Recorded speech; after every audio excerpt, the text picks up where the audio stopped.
Sa mga magandang hapon po. Muli po ay tayo nag-aariba sa aming payaw na tinalian. At ang target na naman natin mga aga ay manghuli ng mga pamain, ng mga tulinganan. Dahil hapon ngayon, ang oras po natin ay alas 6 na. Oh, ang lalaki. Ayan po si Kuya Jigs dito pa rin sa hulihan. Dami o, puno-puno. Uy, sus, nakawala. Mainit eh. Malikot masyado malikot ang mga isda.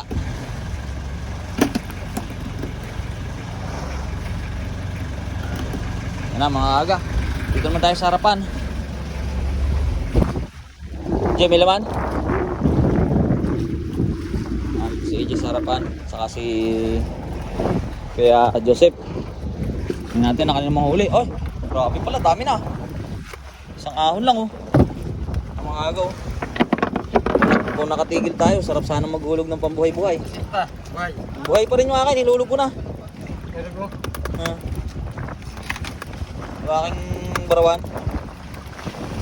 Mga aga, mga bagong po. Sariwang-sariwa, gumagalaw-galaw pa.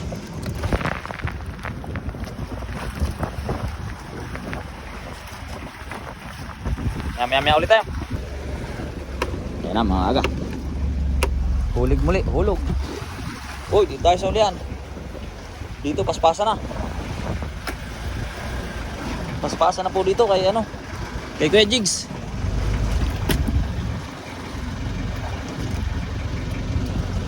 Grabe puno-puno mga aga.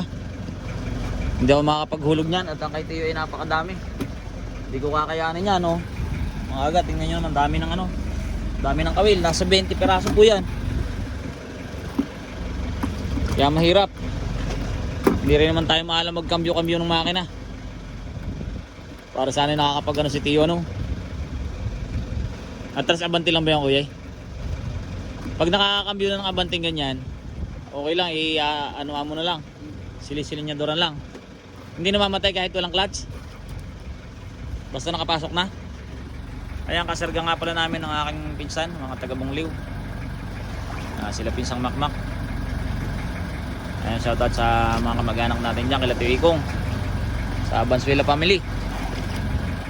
Naanakan na ni Lolo Tato. Nakapatid ng aking lolo, Lolo Jose. Ayan dalawang ahon ni Kuya Jigs. Makakaprito na ng quality.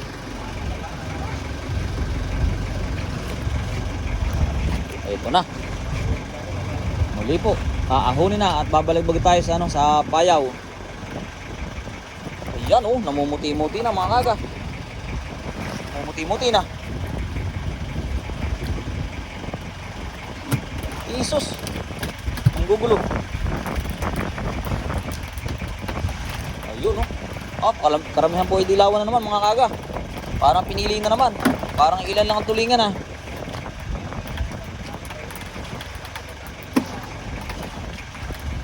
Darating na sa ayan na po yung payaw, malapit na. Pagtali natin dun, hulugan agad natin ang buhay-buhay.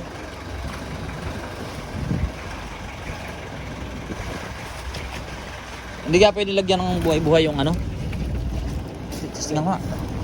Ito. Tingnan natin kung pipinti ang buhay-buhay dito. Yan.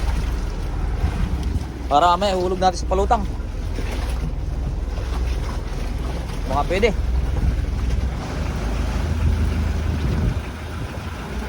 Yan na, abanti na naman po.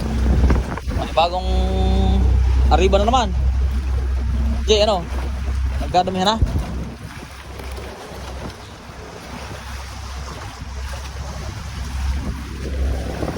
Ay mga ito po yung amin ng ka-anim na araw dito sa Pacific Ocean.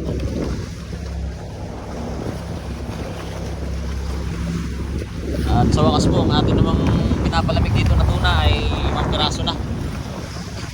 Talagang nagkahirapan na makahuli. Tuna, napakahirap.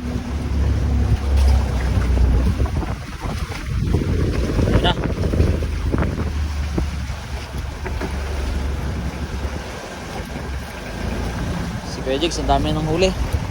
Sa unahan, kay AJ, ilang piraso pa lang din po. At kay Kuya Joseph, yun, may dumadami-dami na rin. Bale, ilan ng biwas mo, Kuya?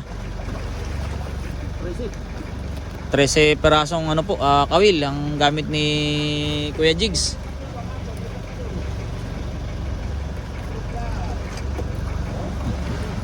Ayan na po muli oh. Inuugog lang po yan para patuloy na ma-attract yung mga tulingan sa kanilang pain na sparkler. Uy, napunta nga sa ano, napunta sa ilis eh.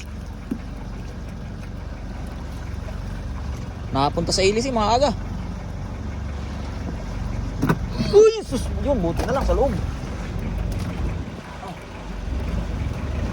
Dito nakapasok mga aga ang isda. Ayan. Ayun oh. Sumala ng hagis. Tumalon. Kaya puro yellowfin po mga aga oh. Bihira lang ang tulingan. Parang wala pa ako nakikita ng tulingan ay. Puro po lahat yellowfin. Ganyan po kadami mga agang mga nagiging bagong sibol na mga yellowfin tuna dito sa Pacific. Parang buwan lang ang pagitan, malalaki na po agad sila. At saka napakadami. Kapag hindi sila nahuli, pag silakihan niya mga yan, ay napakaraming tuna po talaga. Ayan, sagana pa po talaga ang dagat Pasipiko sa mga ganitong klase na isda.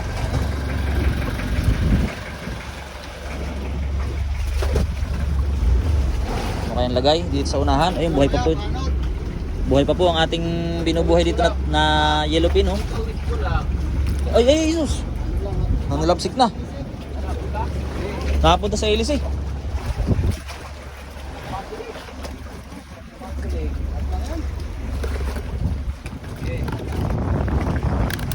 Na.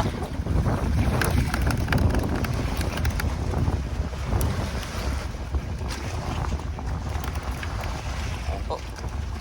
Dito patuloy pa rin ang mga huli. Dito naman tayo kay AJ.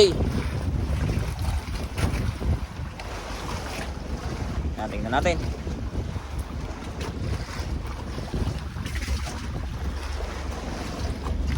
Ayan na po. Pumuputi-puti na sa ilalim. Ilan? Ay, isang piraso lang. Uy! Sasablay pa, nakagaw. Buhay na buhay po yan. Sa mga nagsasabing scripted. Ay, tingnan nyo naman ho. Talaga napaslag-paslag pa ho. Scripted baga yan. Binili lang daw natin yung isda sa palengke at sinabitan ng biwas. Tingnan nyo ang aking buhay-buhay dito. Nagalaw pa nga po, hindi pa nalulunod. Siguro mga aga masyado nang mahaba yung ating video para sa hapon na ito. Kaya isang angat na lang to ni Kuya Jigs at atin ang i-end yung ating pagbibideo ngayong araw. Mamaya na ulit tayo. Ang kasunod dito mga ganun pa rin ang ikot ng ating gawain. Pagkatapos mamain mga aga ng ganitong mga isda na maliliit, ang gagawin natin ay pagpupusit naman po. Pusit naman ang ating gagawin na napakahirap talaga. Kami talagang pinapahirapan ng mga huli ng pusit sa gabi. Kagabi lang talaga yung pagkakataon na kami ay nakakahuli ng mga madami-daming pusit. Pero mga sumunod na araw, pa isa-isa, 2 peraso lang ang mga huli namin. Kaya talagang kami nahihirapan sa pamain. Pero sa mga gantong pahulak, sa mga gantong isda po ay sagana. Ay napakadami ng mga nahuhuli. Kahit anong payaw na aming talian, na aming puntahan, ay napakarami pong isda na ganyan. Oh, bihira lang ang tulingan. Halos lahat ng laman ng payaw ngayon ay mga yellowfin tuna. Ano? Gusto na? Buhay pa rin yung aking ano doon. Ayun lang mga aga, siguro end na natin ang ating video at napakahaba na po. Yan lang ang update natin sa hapon na ito. Ika-6 na araw natin dito sa Dagat Pasipiko. At maraming salamat po muli. Magandang hapon.